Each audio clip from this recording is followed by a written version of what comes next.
اب میں آپ کو ایک حدیث سنانے چلا ہوں جس میں ایک عجیب نقشہ سامنے آتا ہے کہ یہ مہدی جب ظاہر ہوں گے تو کس طور سے ظاہر ہوں گے، ان کے ظہور کی کیفیت کیا ہوگی، کیف یظہر۔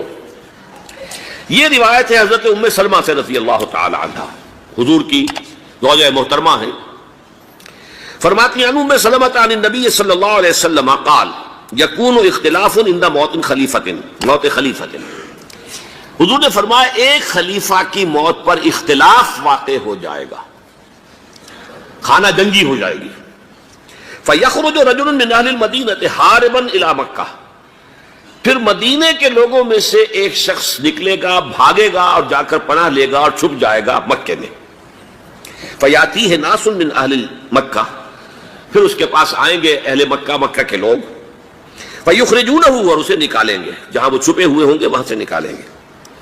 وَهُوَ كَارِهٌ، اور وہ بالکل اس کو پسند نہیں کر رہے ہوں گے، نہ وہ خواہش مند ہوں گے کہ ان کے ہاتھ پر بیعت کی جائے، نہ وہ یہ چاہیں گے کہ وہ میدان میں آئیں اور ان کو جو ہے اپنا لیڈر مانا جائے۔ وَهُوَ كَارِهٌ فَيُبَايِعُونَهُ بَيْنَ الرُّكْنِ وَالْمَقَامِ، لیکن لوگ جو ہے پھر اصرار کے ساتھ ان کے ہاتھ پر بیعت کریں گے رکن اور مقام کے درمیان۔ رکن وہ کونا ہے خانہ کعبہ کا جس میں حجر اسود لگا ہوا ہے، اور مقام ابراہیم جو ہے، ان دونوں کے مابین جو یہ علاقہ ہے یہاں پر وہ بیعت ہوگی۔ وَيُبْعَثُ إِلَيْهِ بَعْثٌ مِّنَ الشَّامِ، ان کے خلاف ایک لشکر بھیجا جائے گا شام سے۔ نہیں کہا جا سکتا کہ باسی حکومت اس وقت کی جو ہے اس کی طرف سے کوئی مسئلہ اس طرح کا اٹھ کھڑا ہو، اس لیے کہ ابھی تو بہرحال باسی حکومت وہاں ہے۔ فَيُخْسَفُ بِهِمُ بِالْبَيْضَاءِ بَيْنَ مَكَّةَ وَالْمَدِينَةِ، لیکن اللہ تعالیٰ اس لشکر کو مکے اور مدینے کے درمیان وادی بیضاء میں دھسا دے گا زمین کے اندر، پورے کے پورے لشکر کو۔ فَإِذَا رَأَى النَّاسُ ذَلِكَ، جب لوگ یہ دیکھیں گے کہ اتنی بڑی نشانی ظاہر ہو گئی، أَتَاهُ أَبْدَالُ الشَّامِ وَعَصَائِبٌ مِّنَ الْعِرَاقِ فَيُبَايِعُونَهُ، اب شام سے سارے کے سارے جو اولیاء اللہ ہیں وہ بھی آئیں گے، اور عراق سے جوق در جوق لوگ آئیں گے اور ان سے بیعت کریں گے۔ وَيَعْمَلُ فِي النَّاسِ بِسُنَّةِ نَبِيِّهِمْ، پھر وہ عمل کریں گے لوگوں کے مابین، حکومت کریں گے اپنے نبی کی سنت کے مطابق۔ وَيُلْقِي الْإِسْلَامُ بِجَرَانِهِ، اور اسلام اپنی گردن زمین پر ٹکا دے گا۔ وَالْأَرْضِ فِي الْأَرْضِ، زمین میں۔ فَيَلْبَسُ 7 سنین، پھر وہ 7 برس تک حکمران رہیں گے۔ ثُمَّ يُتَوَفَّى، پھر ان کا انتقال ہوگا۔ وَيُصَلِّي عَلَيْهِ الْمُسْلِمُونَ، اور مسلمان ان پر نماز پڑھیں گے۔ یہ جو میں نے آپ کے سامنے نقشہ کھینچا ہے، اس سے اب میں ایک نتیجہ نکالتا ہوں، اسے بھی میرا گمان کہیے، اختلاف بھی کر سکتے ہیں آپ، اگر اس کو وزنی سمجھے تو قبول بھی کر سکتے ہیں۔ وہ یہ ہے کہ میرے نزدیک ان کے ظہور کا وقت قریب ہے، اور اس کی تھوڑی سی بعد میں مجھے معلوم ہوا کہ جین ڈکسن غالباً نام ہے امریکن اس کا، جس نے یہ پیشن کوئی خبر دی تھی کہ 1962 میں عالم عرب میں ایک بچہ پیدا ہوا ہے کہ جو وہاں کا نقشہ بدل کر رکھ دے گا۔ یہ جین ڈکسن کی غالباً پیشن گوئی ہے۔ بہرحال مجھے اس کی پیشن گوئی سے کوئی دلچسپی نہیں ہے، میں تو جو احوال دیکھ رہا ہوں، یعنی اسرائیل کا قائم ہو جانا، اور اس کے بعد اب یروشلم کا مسلمانوں کے ہاتھوں سے نکل جانا، اور اب گویا کہ وہ الملحمۃ العظمیٰ جو ہے تلی کھڑی ہے، کسی بھی وقت جو ہے یہ جو ہے وہ لاوا پھٹ سکتا ہے، آتش فشاں پھٹ سکتا ہے۔ تو یہ تمام حالات ایسے ہیں کہ جن کی وجہ سے میں سمجھتا ہوں کہ ایک تو جو قرآن مجید کے اشارات میں نے آپ کو بتائے، 14 صدیاں 14 دن میں چاند کا پورا ہونا، والقمر اذا اتسق، 14 دن میں 14ویں کا چاند۔ اسی طرح اب یہ 14 صدیوں کے بعد یہ صدی جو 15ویں صدی ہے، یہ در حقیقت ظہور امام مہدی کی صدی ہے، اور یہ ہے آغاز وحی سے قبل کا واقعہ، کیونکہ حضور کی زندگی میں یہ جو دن آئے تھے 25 برس کی عمر سے لے کے 40 برس کی عمر تک، 25 برس کی عمر تک کی آپ کی زندگی بڑی مشقت کی زندگی رہی، بڑی محنت کی زندگی رہی، افلاس کی زندگی رہی، تنگ دستی کی زندگی رہی۔ این بچپن میں آپ بھیڑیں بکریاں چراتے رہے، علی قرامید، چند ٹکوں کے عوض، یہ حضور کے اپنے الفاظ، میں چند ٹکوں کے معاوضے میں اب بھیڑیں بکریاں چراتا۔ پھر آپ ذرا بڑے ہوئے، اس لیے کہ ابو طالب جو ہے وہ بہت ہی مفلس انسان تھے، سرپرستی تو وہ کر رہے تھے، لیکن واقعہ یہ ہے کہ پرورش کی ہے محمد رسول اللہ نے خاندان ابو طالب کی، اپنی مزدوری سے، اپنی محنت سے، اپنی مشقت سے۔ پھر آپ نے تجارت کرنی شروع کی ملازمت کی شکل میں. تو یہ سسٹنگ تھے. وَوَجَدَكَ عَائِلًا فَأَغْنَىٰ، پایا اللہ نے آپ کو کیا تنگ دست تھے تو اللہ نے غنی کر دیا. غنی کس طور سے کیا؟ حضرت خدیجہ سے شادی ہوئی 25 برس کی عمر میں، جو عرب کی متمول ترین خاتون، ان کی اپنی فرمائش پر کی شادی ہوئی، انتہائی محبت کرنے والے. تو واقعہ میں آپ کو سنا رہا تھا کہ اس زمانے میں یہ 25 برس سے لے کر اور 40 برس کی عمر شریف کے مابین کبھی یہ واقعہ پیش آیا ہے کہ حضور ایک دفعہ کہیں نکل گئے مکے سے باہر. مختلف وادیاں ہیں، پہاڑ ہیں، پہاڑوں کے مابین وادیاں. ایک وادی میں آپ نے دیکھا وہ قبیلہ آ کر پڑاؤ ڈالے ہوئے ہے، انتہائی مفلوق الحال، بھوک کی وجہ سے جسم سوکھ کر کانٹے ہوئے تن پر کپڑے نہیں. حالت دیکھ کر آپ آئے، انتہائی ملول اور غمگین ہو کر گھر میں آ کر چادر لے کر لیٹ گئے. اب پوچھا حضرت خدیجہ نے کیا ماجرا ہے، کیا معاملہ ہے؟ آپ نے فرمایا میں گیا تھا باہر فلاں وادی میں، میں نے یہ دیکھا فلاں گھاٹی میں قبیلہ ہے، پڑاؤ ڈالے ہوئے ہیں اور یہ حال. حضرت خدیجہ اور فرمانے لگے کہ میرے پاس دولت نہیں ہے کہ میں ان کے لیے مدد کر سکوں. سرمایہ تو حضرت خدیجہ کا تھا، آپ کی اپنی ذاتی دولت تو نہیں تھی. اس پر حضرت خدیجہ نے فرمایا اچھا آپ جائیے اور بڑے بڑے قریش کے چند سرداروں کے نام دیے کہ ان کو بلا لائیے. حضور گئے، وہ سب آ گئے. اتنی دیر میں اتنا بڑا ڈھیر اشرفیوں کا حضرت خدیجہ نے لگا دیا کہ جب حضور آ کر بیٹھے تو اس کے پیچھے چھپ گئے. اور پھر کہا ان سرداران قریش سے مخاطب ہو کر آپ سب لوگ گواہ رہے ہیں میں نے یہ ساری دولت محمد کے حوالے کی صلی اللہ علیہ وسلم، وہ جیسے چاہیں اسے خرچ. تو ایسی بیوی جس نے ساتھ دیا. میں اگر اس موضوع پر چونکہ میرے کچھ خاص احساسات ہیں اس میں وہ بیان کروں گا تو پھر بہت وقت نکل جائے گا کہ حضرت خدیجہ رضی اللہ تعالیٰ عنہ کا کیا مقام تھا جسے ہم میں سے اکثر نہیں جانتے. ہمارے ہاں تو جیسے ہے گرفتار ابو بکر و علی ہوشیار باش، یا ابو بکر کی فضیلت رضی اللہ تعالیٰ عنہ اہل سنت کے نزدیک یا اہل تشیع کے حضرت علی کی فضیلت اسی میں ہے، گرفتار ہے، اسی میں جھگڑا ہے. اسی طرح عائشہ اور فاطمہ کا جھگڑا ہے. ایک گروہ ہے کہ جو حضرت عائشہ رضی اللہ تعالیٰ عنہ کو بہت بلند کرتا ہے، اونچا رکھتا ہے.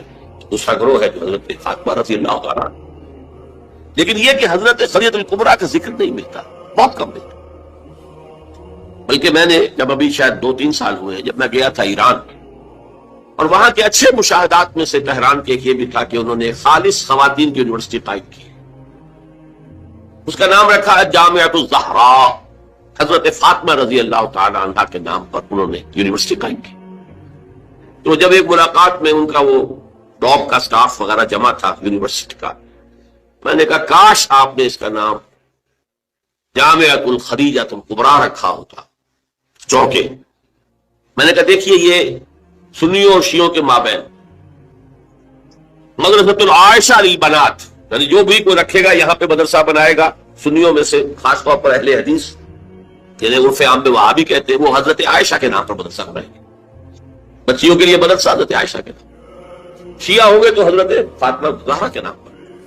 لیکن حضرت فاطمہ کی والدہ حضرت خدیجہ جو صدیقۃ الکبریٰ ہے، ان کے نام کے ساتھ کبریٰ اس لیے جمع ہوا ہے. صدیق اکبر، الصدیق الاکبر ہے حضرت ابو بکر رضی اللہ تعالیٰ عنہ. الصدیقۃ الکبریٰ جیسے حضرت مریم کے بارے میں آتا ہے قرآن میں کانا امہ صدیقہ، اس امت کی الصدیقۃ الکبریٰ حضرت خدیجہ رضی اللہ تعالیٰ عنہ. اور ایک بات راز کی ہے جو میں کہہ رہا ہوں، عام طور پر عام خطابات میں یہ باتیں نہیں کہی جاتی. مجھے تو محسوس ایسا ہوتا ہے کہ اللہ تعالیٰ نے حضرت خدیجہ کی ذات میں حضور کو صرف بیوی کی وفاداری اور وفاشاری اور محبت نہیں دی ہے، والدہ کی شفقت بھی دی ہے. حضور محروم ہوئے بہت ارلی عمر میں، والد کو تو دیکھا ہی نہیں، والدہ کی شفقت سے بھی بہت جلد. عمر کا فرق اتنا تھا 25 اور 40 نہ کیجیے.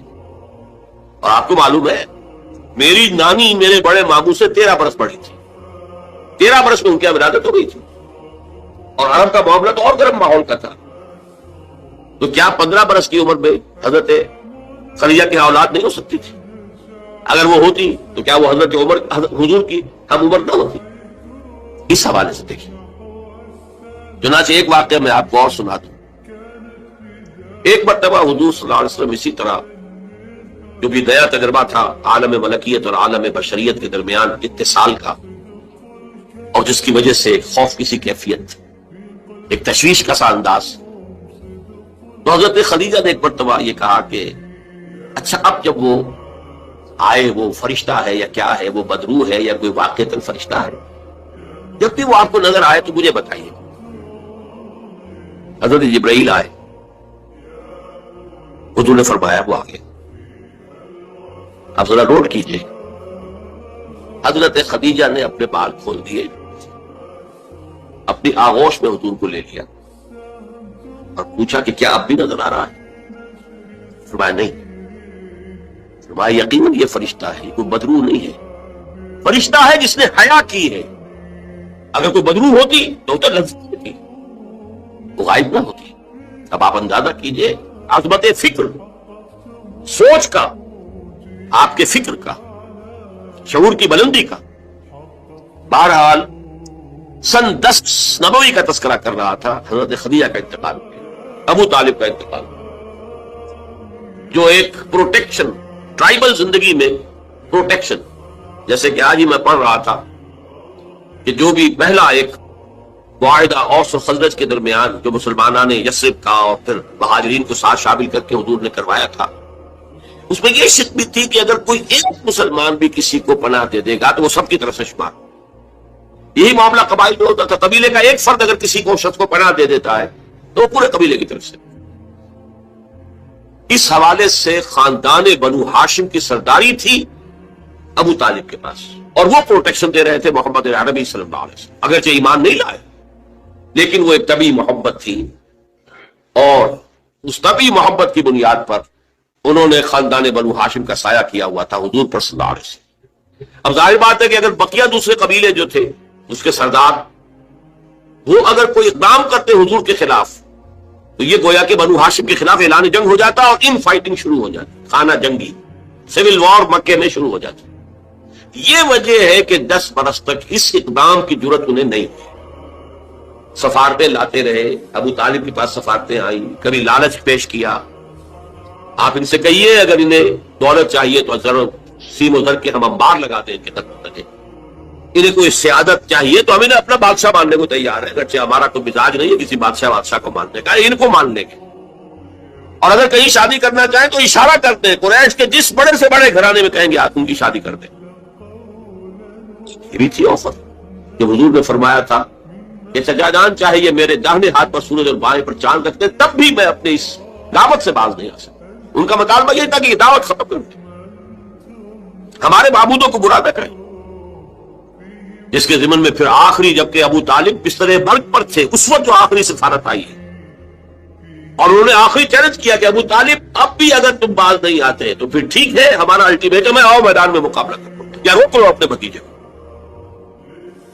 اس پر جب ابو طالب نے بلایا اور حضور سے کہا ہے کہ بھتیجے مجھ پر اتنا بوجھ نہ ڈالو جو میں برداشت نہ کر سکوں۔ ظاہر بات ہے اکیلا خاندان بنی ہاشم، پورے قبیلہ قریش کا مقابلہ، پھر خود جو ہے نہایت ضعیف، بوڑھے اور بستر مجھ پر ہے تقریباً، بھتیجے مجھ پر اتنا بوجھ نہ ڈالو، اسے میں برداشت نہ کر سکتا۔ اس پر حضور کی آنکھوں میں آنسو آئے کہ ایک ہی مرئی سہارا دنیا میں ویزیبل اسباب عالم کے اعتبار سے ایک پروٹیکشن، ایک سہارا، ایک مدد کی شکل تھی، آج وہ بھی جا رہی ہے، ختم۔ کہا آپ نے ایک ہی چچا جان اب تو یا تو یہ بات پوری ہو کر رہے گی اور یا میں اپنے آپ کو اسی میں ہلاک کر دوں گا، میرے لیے کوئی ریٹریٹ کا کوئی امکان نہیں ہے، کوئی واپسی کا کوئی امکان نہیں ہے، پسپائی کا کوئی۔ بہرحال میں نے یہ سارا پس منظر بتایا ہے عام الحزن، اور یہ ابو طالب کا بھی انتقال ہو گیا، وہ پروٹیکشن ختم ہو گئی، بلکہ اب بنو ہاشم کا سردار ابو لہب ہے جو خود دشمن ہے انتہائی، جو سمجھیے کہ زہریلا دشمن، جس نے اس وقت کہہ دیا تھا تبا لک لہذا جماعت، جس نے اپنے دونوں بیٹوں سے حضور کی دونوں صاحبزادیوں کو طلاق دلوائی۔ طلاق بھائی مانا وہاں تو در حقیقت نسبت کا ہو جانا ہی ایک طرح کا نکاح ہوتا تھا، تو نکاح باقاعدہ ہو جائے گا، نسبت ہو گئی، منسوب ہو گئی، تو گویا کہ ایک رشتہ قائم ہو گیا۔ دونوں بیٹے تھے ابو لہب کے جن سے حضور کی 2 صاحبزادیوں کا رشتہ تھا، ان دونوں نے آ کر نہایت گستاخانہ انداز میں، توہین آمیز انداز میں آ کر حضور کے سامنے کھڑے ہو کر اور کہا کہ ہم تمہاری بیٹیوں کو طلاق دیں گے۔ سارا سب میں جیلے ہیں حضور صلی اللہ علیہ وسلم. اب وہ ہے بنو ہاشم کا سردار. کیا نکلے گا نتیجہ؟ پروٹیکشن ختم. اب تو جو بھی چاہیں گے وہ دارالندوا میں فیصلہ کریں گے. لہذا آپ گئے طائف کی طرف. یہ حضور کی مکی زندگی کا اہم ترین واقعہ ہے. حالانکہ اس سے پہلے 3 برس کا آپ کا شیب بنی ہاشم کے اندر جو گھیراؤ رہا اور مقاطعہ رہا اور بائیکاٹ رہا، کھانے پینے کی چیزیں جو ہے روکی گئیں، بدترین قسم کی فاقہ جو ہے کشی کرنی پڑی پورے خاندان بنی ہاشم کو. حالانکہ وہ سب کے سب ایمان تو نہیں لائے تھے، لیکن اس جرم کی پاداش میں کہ بنو ہاشم محمد کا ساتھ نہیں چھوڑ رہے، لہذا اس پورے خاندان کو جو ہے اس کے ساتھ بائیکاٹ ہوگا. اور بائیکاٹ کے نتیجے میں بنو ہاشم کا پورا خاندان شیب بنی ہاشم میں، اور جس کو شیب ابی طالب بھی کہتے ہیں، 3 برس تک محصور رہا. کوئی چیز کھانے کے لیے نہیں. کوئی اللہ کا بندہ حکیم ابن حزام جیسی شخصیت نے، بنیادی طور پر نیک شخصیت، وہ کہیں پہاڑ کی چوٹی پر چڑھ کر نیچے اتر کر، ورنہ جو وادی ہے ان کے دونوں سروں کے اوپر پہرے ہیں، کوئی جا ہی نہیں سکتا. اب پہاڑ کراس کرے اتر کے کوئی شہد دے آئے، اس لیے کہ وہ بہت قریبی عزیز سے حضرت خدیجہ کے رضی اللہ تعالیٰ عنہ، تو اپنی رشتہ داری کا بھی وہ کچھ لانے رکھتے تھے، کبھی لے آئے تو لے آئے. ورنہ وہ وقت بھی آیا ہے کہ بنو ہاشم کے پھول جیسے بچے بلک رہے ہیں، کھانے کو کچھ نہیں ہے، کچھ نہیں ہے سوائے اس کے کہ سوکھے چمڑے ابال کر ان کا پانی ان کے حلق پر ٹپکا دیا جائے، کچھ نہیں. لیکن اس کو بھی میں سخت ترین نہیں کہتا. حضور صلی اللہ علیہ وسلم کے لیے ذاتی طور پر جو سخت ترین مرحلہ آیا ہے وہ یوم طائف تھا، جس کی گواہی حضور کے اپنے قول میں کہ حضرت عائشہ نے ایک مرتبہ پوچھا رضی اللہ تعالیٰ عنہ کہ کیا آپ پر یوم احد سے بھی زیادہ کوئی سخت دن گزرا ہے؟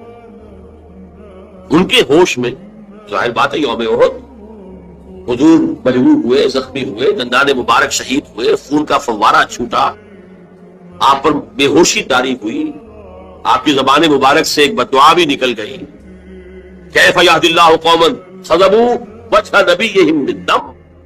اللہ اس قوم کو کیسے ہدایت دے گا جس نے اپنے نبی کے چہرے کو خون سے رنگیت بنا دیا، خون سے رنگ دیا. پھر یہ کہ 70 صحابہ جو ہے شہید ہوئے، جن میں حضرت حمزہ جیسے بھی، آپ کے چچا بھی ہیں، آپ کے خالہ داد بھائی بھی ہیں، آپ کے دور شریک بھائی بھی ہیں، ساتھ کے کھیلے ہوئے ہمجولی بھی ہیں، اسد اللہ ہے، اسد الرسول ہی بھی.